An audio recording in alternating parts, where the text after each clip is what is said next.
दिवचले one मावळिंग्या जीसीएची जमीन आसा थंय आंतरराष्ट्रीय क्रिकेट स्टेडियम बांदपाचो सद्याक तरी कांय विचार ना। पयली फिजिबिलिटी रिपोर्ट गरजेचो म्हण आमदार प्रेमेंद्र शेट हांणी विचारिल्ल्या प्रश्नांक मंत्री गोविंद गावडे हांच्यांनी ही जाप दिल्या। RTX Goa bureau report. Speaker sir, मय मतदारसंघाच्या वन मावळिंग्या कुडचिरे ह्या पंचायतीन 2015 जीसीएन गोवा क्रिकेट असोसिएशनान 2,93,000 स्क्वेअर मीटर जागा विकती घेतलेली आणि हेजो हेतू आसलो एक थंय बरो इंटरनॅशनल स्टेडियम बांदपाचो। तर हांव मान्य मंत्र्याक विचारूंक सोदतां हेजेर कितें जालां, हेजो स्टेटस कितें आसा हो पयलो प्रश्न।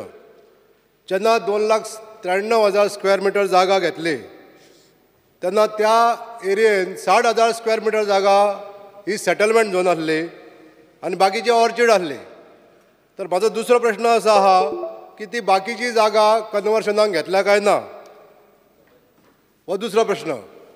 तिसरो प्रश्न म्हाका असो सांगपाचो आहा स्पीकर सर, हो जो स्टेडियम आसा हो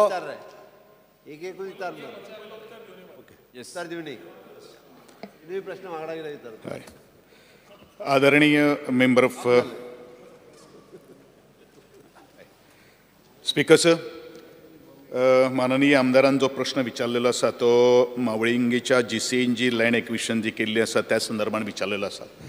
सरकार अजून पर्यंत ह्या जमनी विशयी थंय स्टेडियम येतलो ना येतलो हे अजून पर्यंत तशें कांय डिसिजन आमी घेवना, पूण आमी डेफिनेटली जीसीएक बरयतले की बाबा ती आनी आमची जी टॅक्निकल टीम जी आसा किंवा जे स्पोर्ट्स मळाचेर जे तज्ञ जे आसात तांकां घेवन एक फिजिबिलिटी रिपोर्ट पयलू जावप हें तितलेंच म्हत्वाचें आसा।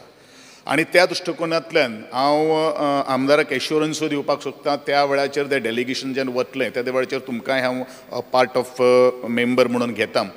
आनी डेफिनेटली म्हाकाय खबर आसा जी आज खंत व्यक्त जी केल्ली आसा आदरणीय आमच्या मेंबरान, आज गोंयान इंटरनॅशनल क्रिकेट स्टेडियमाची नितांत गरज आसा आणि ज्या वेळाचेर हांवें ही ह्या खात्याची जबाबदारी घेतिल्ली आसा त्या वेळाचे पासून हांवूय खूब प्रयत्न करतां आणि डेफिनेटली ह्या जमनी विशयी संदर्भात डायरेक्टली ती अजून पर्यंत आमच्या सरकाराच्या ताब्यात ना, मग डेफिनेटली ताजो फिजिबिलिटी रिपोर्ट पळयल्या नंतर आणि जावपाक शकता ना जावपाक शकता ह्या दृश्टिकोनांतल्यान आमकां एंटायर गोंयचो विचार करपाक जाय आणि त्या दृश्टिकोनांतल्यान आमी पॉझिटिव्हली विचार करतलो अशें एक आश्वासन हांव ह्या संदर्भात आदरणीय आमदाराक दितां।